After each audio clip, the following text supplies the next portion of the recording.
보통 우리가 성경 읽을 때요, 이 작은 파란색 글씨 아래 있는 그렇게 묶여있는 덩어리를 하나의 이야기로 읽잖아요. 그 작은 덩어리 안에서의 시작과 결이 아니라 그 이전에 그리고 그 이후의 이야기들 속에서 이 쭉 이어진 흐름 속에서 의미를 찾아봐야겠다 하는 생각을 하게 되었습니다. 예수님이 부활하신 후의 첫 주일, 오늘은 도마의 이야기로 함께 합니다. 손가락을 넣어봐야 믿을 것이다 라는 도마의 말과 보고 믿다니 보지 않고 믿는 믿음이 더 복된 거야 라고 말씀하시는 예수님의 말씀 때문인지 우리는 흔히 도마를 의심쟁이요 불신앙의 아이콘으로 여깁니다. 그런데 오늘은 이 도마의 이야기의 앞부분과 뒷부분을 함께 살펴보면서 몇 가지 오해를 좀 풀어보려고 합니다. 사실 도마는 좀 억울합니다. 왜냐하면 도마 이전에 부활하신 예수님을 먼저 만났던 사람들 때문인데요.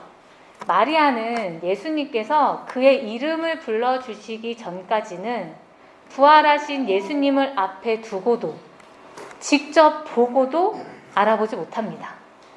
제자들은 문을 닫고 안에 있다가 주님이 두 손과 옆구리를 보여주시고 심지어 성령을 받으라며 숨결을 불어 넣어 주시기까지 했는데도 일주일 후에 또다시 문을 닫은 채 제자리 걸음입니다. 예수님께서 말씀하신 것처럼 보지 않고 믿는 믿음이 참된 것이요 복된 것이라면 보고도 알아보지 못했던 마리아의 무지와 보고도 제자리에 머물러 있는 제자들의 모습은 왜 허물이라고 말하지 않는 걸까요? 사람들은 왜 도마한테만 이렇게 엄격한 걸까요?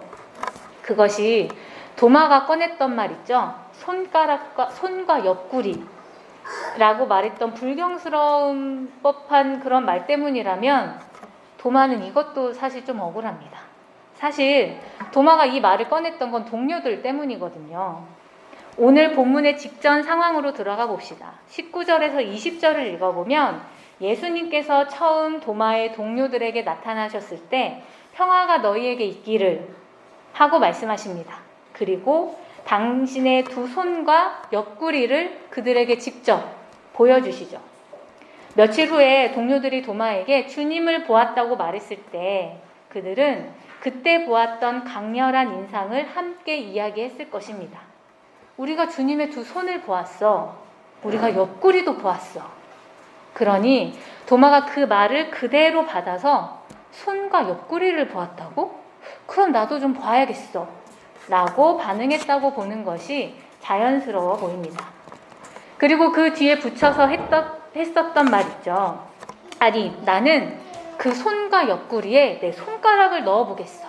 그래야 믿겠어 라고 했던 반응도 도마가 어떤 사람인지를 알면 충분히 이해가 됩니다. 요한복음에서 이 도마에 대해 알아볼 수 있는 장면이 두 곳에 더 나오는데요. 먼저 11장을 보면 예수님께서 제자들에게 나사로가 죽었으니 그곳으로 가자 하고 말씀하십니다. 제자들은 아니 조금 전에도 유대 사람들이 예수님을 돌로 치려고 했는데 그러니 그곳은 위험하다고 그곳으로 가면 안 된다고 만류하죠. 그런데 그때 도마가 손을 들고 이렇게 말합니다. 갑시다. 우리도요. 주님과 함께 죽으러요. 이 죽을지도 모르는 곳에 주님이 가신다고 하시니 비장한 모습으로 자신의 죽음까지도 결심하면서 예수님을 따르려고 하는 모습입니다. 두 번째로 이 14장을 보면요. 예수님께서 당신이 아버지의 집으로 먼저 가서 제자들을 위해 자리를 마련하겠다고 그리고 그곳에 제자들 역시 오게 될 것이라고 말씀하십니다. 다른 제자들은 예수님의 말씀을 가만히 듣고 있는데 도마는 또 손을 들어 이야기합니다. 주님이 어디로 가시는지 우리는 알지 못합니다. 그런데 어떻게 우리가 그 길을 갈 수 있겠습니까? 도마는요, 예수님의 말씀을 듣다가 생각한 거예요. 아, 내가 저기 가야겠다. 자신은 그곳에 진짜로 가야 한다고 생각했고, 그런데 가는 길을 모르니 손을 들어서 물어보는 게 당연했겠죠. 이 두 장면은 도마는 자신이 들은 것을 진심으로 받아들이고 실행에 옮기는 사람이구나. 들은 말씀을 삶으로 살아내기를 주저하지 않는 사람이구나 하는 인상을 줍니다. 도마는 이해와 경험이 일치되는 것을 추구하는 사람인 거예요. 그런데 주님을 보았다는 동료들의 말이 도마의 이해와 경험 사이에 간극을 만들어버린 것이죠. 주님을 보았다라는 말은 도마가 이해할 수 있는 말임과 동시에 도무지 경험할 수 없을 것만 같은 일이었던 거예요. 그 간극 사이에서 온 혼돈의 크기를 손가락을 넣어보겠어. 그러면 믿겠어. 라는 말로 표현한 것이고요. 어떤가요? 도마가 그렇게 큰 잘못이나 의심을 저지른 것 같진 않죠. 오늘의 본문 바로 뒤에 저자가 요한복음을 쓴 목적에 대해서 말하고 있는데요. 그러니 요한복음은 사실상 도마의 이야기로 마무리된다고 볼 수 있습니다. 21장은 이 요한복음의 쿠키 영상 같은 거다. 이렇게 생각하시면 될 것 같아요. 우리 31절을 함께 읽어볼까요? 요한복음의 저작 목적입니다. 함께 읽겠습니다. 그런데 이것들을 적어둔 것은 예수님이 그리스도 곧 하나님의 아들이신 것을 여러분이 믿게 되도록 하려는 것입니다. 또 믿어서 그분의 이름을 힘입어 생명을 얻도록 하려는 것입니다. 이 요한복음의 저자는 우리가 예수님을 그리스도로 하나님의 아들로 믿기를 바라고 있습니다. 그렇게 하는 것이 우리가 생명을 얻는 일이기 때문입니다. 그러니 이야기의 말미에 도마가 예수님을 나의 주님이시오 나의 하나님이라고 고백한 것은 이 요한복음이라는 책을 덮으며 던질 수 있는 매우 적절한 마무리로 여겨집니다. 도마가 요한복음을 멋지게 완성한 거예요. 이쯤 되면 도마는 누명을 벗고 요한복음의 마무리 투수라고 불리어도 될 것 같은데요. 그렇다면 요한복음이 우리에게 알려주고 싶은 것, 이 책의 목적, 도마가 책을 마무리하면서 고백했던 말, 나의 주님, 나의 하나님은 어떤 분이실까요? 이제 그날로 돌아가 봅시다. 예수님께서 부활하신 지 8일째 되던 날, 예수님은 제자들에게 한 번 더 나타나셨습니다. 그리고 그날 그곳엔 도마가 있었습니다. 예수님은 전과 같이 평화가 너희에게 있기를 하고 제자들에게 말씀하십니다. 그리고 고개를 돌려 도마를 바라보십니다. 이때 도마의 표정이 어땠을까요? 도무지 자신의 이해와 경험이 일치할 수 없는 상황이 눈앞에서 펼쳐졌으니 말입니다. 이 뭔가 상황을 파악하기도 전에 예수님이 입을 열어 도마에게 말씀하십니다. 너의 손가락을 이리 가져와라. 맙소사요. 지금 맙소사인 장면이 펼쳐졌습니다. 해리포터에서 말하는 볼드모트라는 단어처럼 입 밖으로 꺼내서는 안 될 강렬한 단어가 예수님의 입을 통해 말해지게 되었습니다. 손가락. 그것은 최근 도마뿐만 아니라 동료들 사이에서도 핫한 이야기거리였습니다. 두근두근두근두근. 설마 도마가 넣을 것인가? 저놈은 진짜 한다면 하는 놈인데.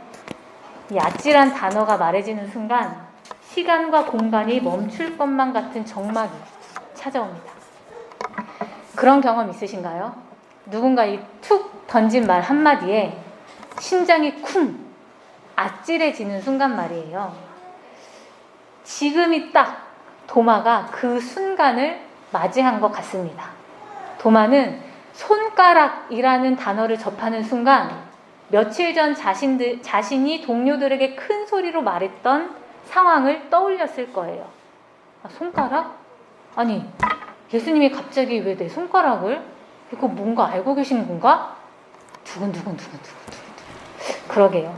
예수님은 갑자기 왜 그 말을 꺼내신 걸까요? 요한복음 1장 1절은 태초에 말씀이 계셨다라는 말로 시작됩니다. 어딘가 비슷한 구절이 떠오르지 않나요? 창세기 1장 1절이죠. 태초에 하나님이 천지를 창조하시니라. 요한복음의 작전입니다. 저자는 예수님을 말씀이라고 소개하면서 책을 읽는 사람들이 시작과 동시에 세상을 창조하신 하나님을 떠올리게 하는 거예요. 하나님과 함께 하신 말씀께서 온 세상을 창조하셨다고 말하는 거죠.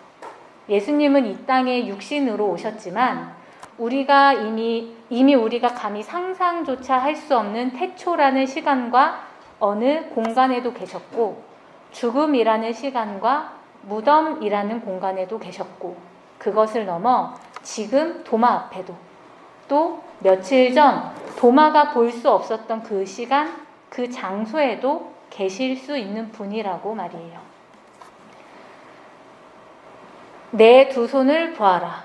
너의 손을 가져와 내 옆구리에 넣어보아라. 그 순간 도마는 그 말씀을 하시는 예수님과 함께 며칠 전에 그 시간과 공간으로 빨려 들어갑니다. 다시 한번 그때의 상황이 재생되면서 당시에는 보이지 않았던 예수님을 발견하게 됩니다. 그리고 깨닫습니다. 아, 예수님이 여기에 계셨구나. 이런 표정으로 날 바라보고 계셨구나. 내가 하는 이야기를 다 듣고 계셨구나. 자신이 보지 못했던 경험 속에 이미 예수님이 존재하셨다는 것을 알게 됩니다. 도마에게 새로운 눈이 떠지는 순간이죠. 도마의 이해와 경험의 경계는 한순간에 무너집니다. 도마는 그날 그렇게 시간과 공간을 초월하시는 예수님을 만나게 됩니다. 하나님과 같은, 아니 하나님일 수밖에 없는 존재를 말이죠. 그리하여 초월적인 신적 존재에게 고백합니다. 나의 주님, 나의 하나님. 도마의 고백을 들으신 예수님께서 말씀하십니다. 너는 나를 보았기 때문에 믿는 것이냐? 예수님을 보고 믿은 이들은 도마뿐만이 아닙니다. 마리아도 제자들도 마찬가지였죠. 그러니 예수님께서는 이 땅에 오셔서 한 삶을 살아내시고 부활하시면서 그동안 함께했던 모든 사람들, 예수님을 보고 믿을 수밖에 없었던 사람들에게 말씀하시는 거예요. 나를 보고 믿은 사람들아. 그리고 이제 하늘로 승천하신 후 더 이상 자신을 보지 못하는 사람들에게, 보지 못하고 믿음의 삶을 살아가야 할 사람들에게, 지금 여기에 있는 우리들에게 새로운 시대를 열며 말씀하십니다. 그리고 축복해 주십니다. 복이 있다. 보지 않고 믿은 사람들이. 나의 주님, 나의 하나님, 이 이야기는 예수님이 함께 계시리라고는 상상할 수 없었던 공간에서 시작되고 마무리됩니다. 그런 의미에서 도마의 이야기는 예수님을 보지 못한 채 신앙생활을 해 나가야 하는 그런 우리 앞에 놓여있는 하나의 장벽을 무너뜨립니다. 나의 주님, 나의 하나님이라는 고백은 아득한 시간과 공간을 초월하여서 지금 이 시간, 이 장소에도 계시는 예수님을 새로운 눈으로 바라볼 수 있게 해줍니다. 산림교회 성도 여러분, 예수님이 부활하셨습니다. 정말 부활하셨습니다. 우리는 모두 성경 속에 예수님을 만나고 있다고 생각하지만 부활하신 나의 주님, 나의 하나님은 모든 시간과 공간을 초월해서 분명히 지금 여기에 계십니다. 주님께서 이미 우리에게 새로운 믿음의 시간을 열고 축복해 주셨으니 한 주간을 살아갈 동안 답을 내릴 수 없는 우리의 고민 속에, 실마리가 보이지 않는 갈등 속에, 반복되는 일상의 무료함 속에, 무언가를 기다리고 설레어 하는 그 설렘 속에, 그렇게 우리에게 주어진 날들을 어떻게든 살아가고 있는 우리의 모든 삶 속에 나의 주님, 나의 하나님께서 찾아오시길 소망합니다. 그리고 그 시간, 그곳에서 새로운 눈으로 나의 주님, 나의 하나님을 만나게 되길 바랍니다. 그분 때문에 울 수 있고 그분 때문에 웃을 수 있는 날들이 되길 정말이지 소망합니다. 기도하겠습니다.